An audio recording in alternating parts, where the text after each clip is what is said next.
I think it's very disheartening. We shouldn't have the government fighting us on cleaning up the environment and saving wildlife. Katrina Shaddix and the wildlife protection group Bear Warriors United once again battling the state of Florida over protecting manatees.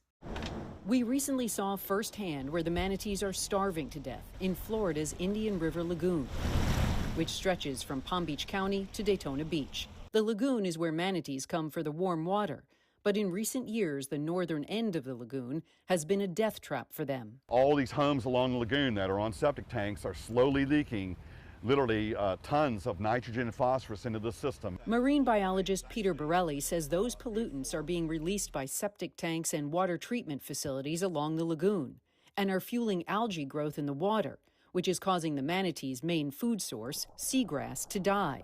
So this algae is reducing light down to the seagrasses, essentially smothering them and killing them. Between December 2020 and April 2022, more than 1,200 manatees died of starvation in this area. Now, Florida's Department of Environmental Protection is appealing a ruling a federal judge issued in the spring that the department violated the Federal Endangered Species Act.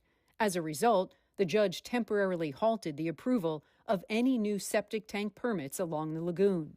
That ruling followed a 2022 lawsuit in which Bear Warriors United sued Florida's Department of Environmental Protection to help protect the manatees. They suffered immensely and for a very long time. There was lax leadership from the state of Florida over decades that allowed this problem to get worse and worse. The judge found a definitive causal link between Florida's Department of Environmental Protection wastewater regulations and the ongoing risk to manatees.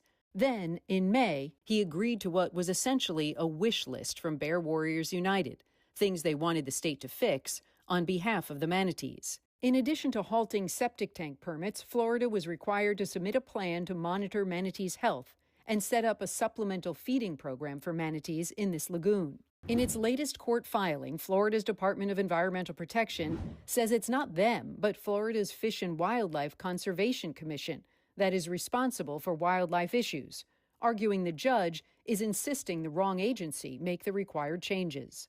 FDEP is beating a dead horse.